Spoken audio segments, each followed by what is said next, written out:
Hello नमस्कार दोस्तों। भारतीय सेना को मिली है LCH लाइट कॉम्बैट हेलीकॉप्टर।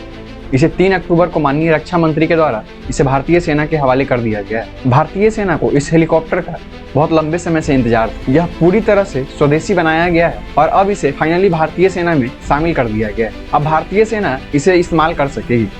इसका नाम प्रचंड रखा गया है। देश में बहुत ही गर्मजोशी के साथ इसका स्वागत किया गया। आइए आपको एक झलक दिखाते हैं। पधारो हमारे देश रे, पधारो हमारे देश रे, जी हाँ दोस्तों, जब यह जोधपुर एयरबेस पर आया तो इससे पहले वाटर कैनन सैल्यूट दिया गया और इसके साथ साथ इसे पटाखों के साथ भव्य स्वागत किया गया। लेकिन आपके दिमाग में एक सवाल उठ रहा होगा कि वाटर कैनन की इसमें क्या जरूरत है, वाटर कैनन क्यों दिया जाता है। वाटर कैनन जब राफेल आया था तो उस वक्त भी वाटर कैनन सैल्यूट उसे दिया गया था। वाटर सैल्यूट विमानों का स्वागत करने की एक परंपरा है जिसे वाटर कैनन सैल्यूट कहा जाता है। कई बार यह इंद्रधनुष की तरह भी दिखाई पड़ता है जो एक आकर्षक नजारा बनाता है। जब दोनों तरफ से पानी की बौछार पड़ती है तो आप कभी कभी देखेंगे कि एक आमतौर पर वाटर सलामी किसी सीनियर पायलट या एयर ट्रैफिक कंट्रोलर को रिटायर होने पर दिया जाता है। किसी एयरपोर्ट पर या फिर एयरलाइन पर किसी खास एयरक्राफ्ट की पहली या आखिरी उड़ान को यादगार क्षण बनाने के लिए इसे इस्तेमाल किया जाता है। अब यह वायुसेना में एक परंपरा बन गई है। जब भी कोई नया विमान जब सेना में अपना काम शुरू करता है उस वक्त उसे वाटर कैनन की सलामी दी जाती है। इससे जुड़े सारे सवाल हम इस वीडियो में कवर करने की कोशिश करेंगे। पहले कुछ हेडलाइन देखते हैं।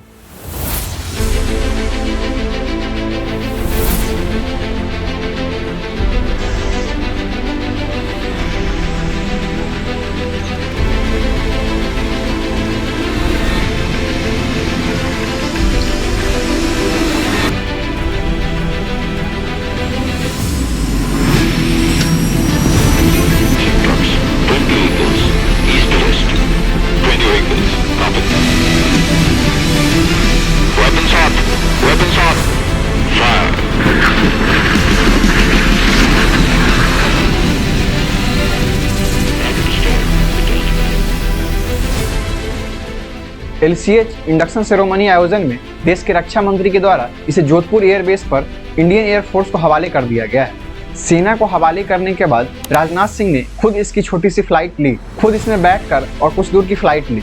यह एक मैसेज है कि सेना को जो हमने चीज इंडक्ट की है यह पूरी तरह से भरोसे के लायक है और एक विश्वासजनक और एक ऊर्जा पैदा होती है जब भी कोई पॉलिटिकल लीडर उसे खुद इस्तेमाल करता है। मार्च 2022 में कैबिनेट कमेटी ऑन सिक्योरिटी यानी कि CCS ने हेलीकॉप्टर की लिमिटेड सीरीज प्रोडक्शन वेरिएंट को खरीदने की अप्रूवल दे दी थी। इस डील की कीमत 3,887 करोड़ की थी।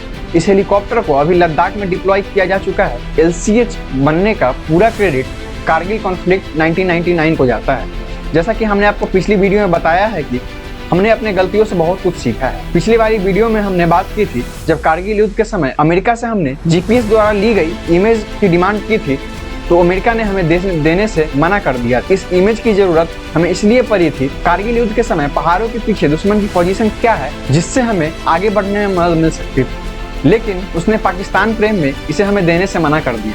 लेकिन अभी हमने खुद का नेविगेशन सिस्टम बना लिया है। नाविक को इसरो ने बनाकर तैयार कर लिया है। आप इसकी पूरी वीडियो देखना चाहते हैं तो लिंक डिस्क्रिप्शन में है, आप जाकर देख सकते हैं। कारगिल युद्ध के समय हाई एल्टीट्यूड पर फ्लाई करने वाले हेलीकॉप्टर की हमें सख्त जरूरत, क्योंकि उस वक्त लड़ाई बहुत ऊंचाई पर हो रही और तब हमें यह एहसास हुआ कि हमें एक ऐसी हेलीकॉप्टर की जरूरत है जो हाई एल्टीट्यूड के साथ साथ हिमालय जैसी ठंड पहाड़ी वाले क्षेत्र में भी बेहतरीन तरीके से परफॉर्म कर सके और अपने साथ ज्यादा से ज्यादा मात्रा में वेपन को कैरी कर सके। लेकिन उस वक्त हमारे पास रशियन मेड हेलीकॉप्टर था जो ज्यादा एल्टीट्यूड पर ऑपरेट करने में सक्षम नहीं था। उसके बाद भी इंडियन एयरफोर्स ने Mi-17 हेलीकॉप्टर को मॉडिफाई करके इसका इस्तेमाल किया। HAL 2006 में LCH लाइट कॉम्बैट हेलीकॉप्टर पर अपना काम करना शुरू किया जो किसी भी विकट परिस्थिति में डिप्लॉय किया जा सके। रेगिस्तान की गर्मी से लेकर लद्दाख जैसी हाई एल्टीट्यूड, सियाचिन ग्लेशियर जैसी सिचुएशन में भी अपने परफॉर्मेंस को साबित कर सके। फरवरी 2010 में LCH का पहला प्रोटोटाइप लॉन्च किया गया जो 1 महीने के बाद इसकी पहली फ्लाइट भी की गई और जरूरतों के हिसाब से इसमें मॉडिफिकेशन किया गया और फिर इसे अभी प्रेजेंट किया गया है। यह helicopter air to air, air to ground के लिए खतरनाक हथियार रखता है। ये जो आप देख रहे हैं गन की बैरल की तरह, ये है 20 mm गन कैनन, जिससे 1 मिनट में 800 गोलियां दागी जा सकती है। इसके साथ साथ यह 70 mm के रॉकेट भी कैरी कर सकता है। इसकी रेंज 550 किलोमीटर तक की होगी और इसके साथ साथ एक गन को ऑपरेट करने के लिए पीछे गनर भी बैठता है। अगर हम इसके वजन की बात करें तो यह बिना हथियार का 2250 kg का होगा और जबकि पूरे हथियार के साथ ये 5800 kg का होगा। इसकी मैक्सिमम स्पीड 268 किलोमीटर प्रति घंटे की होगी। यह एक बार में 1750 kg का हथियार ले जा सकता है और इसमें 1430 हॉर्स पावर की 2 इंजन लगाए गए हैं। ये ट्विन इंजन हेलीकॉप्टर है।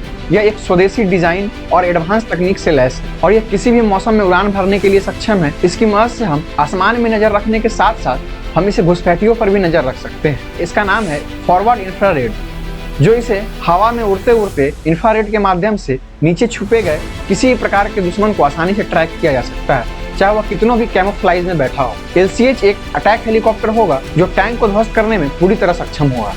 इसमें जो मिसाइल का इस्तेमाल किया जा रहा है वह एक एंटी टैंक मिसाइल है। ये एक नाग मिसाइल का हेलीकॉप्टर वर्जन है जिसका नाम हेलिना है और यह दुनिया का सबसे अत्याधुनिक एंटी टैंक मिसाइल में से एक है। इस मिसाइल की रेंज 7 से 8 किलोमीटर तक की है। LCH को ऑपरेशन में मैनुअली भी ऑपरेट किया जा सकता है और इसके साथ साथ 180 डिग्री तक इसे रोटेट भी किया जा सकता है। अगर हम फाइटर जेट की बात करें तो फाइटर जेट बहुत तेजी से निकल जाता है, वह छोटे मोटे दुश्मनों पर हमला नहीं कर पाता, लेकिन हेलीकॉप्टर को आप रिवर्स भी कर सकते हैं जो पीछे आकर वह टारगेट को आसानी से ट्रैक करके पिन पॉइंट हमला कर सके। तो LCH रिवर्स भी किया जा सकता है और इसे 360 डिग्री तक रिवॉल्व भी किया जा सकता है, जो इसको सबसे अच्छी मनोवरिंग करने की क्षमता प्रदान करती है, जो किसी भी ऑपरेशन में हाई एल्टीट्यूड से लो एल्टीट्यूड तक दुश्मनों को ट्रैक करके उसे खत्म किया जा सकता है। इसके साथ साथ यह स्टील्थ फीचर और आर्मर्ड प्रोटेक्शन से भी लैस यह दुनिया का सबसे हाई एल्टीट्यूड पर अटैक करने वाला हेलीकॉप्टर है। इस LCH की बराबरी अमेरिका की अपाचे हेलीकॉप्टर नहीं कर सकती। LCH वेपन के साथ साथ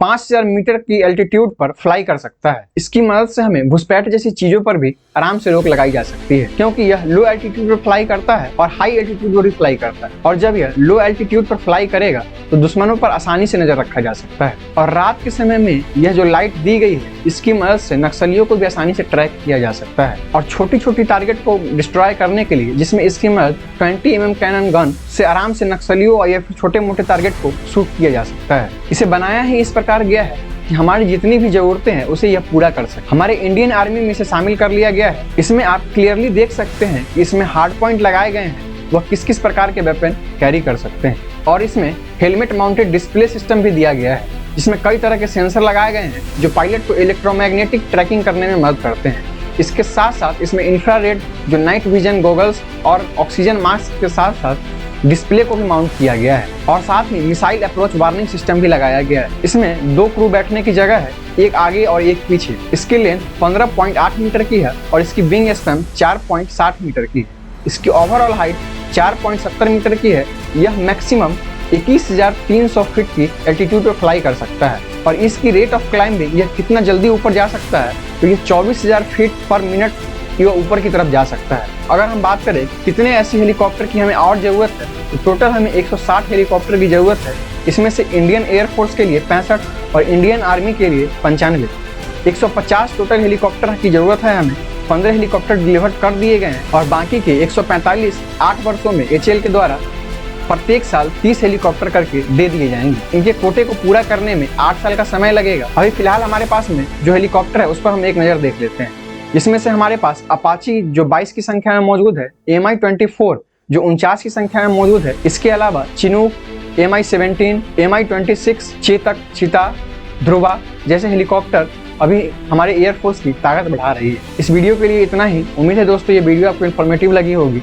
अगर वीडियो इन्फॉर्मेटिव लगी हो तो चैनल को सब्सक्राइब कर दे और साथ ही साथ वीडियो को लाइक कर दे। और इस वीडियो को लास्ट तक देखने के लिए आपका बहुत बहुत धन्यवाद।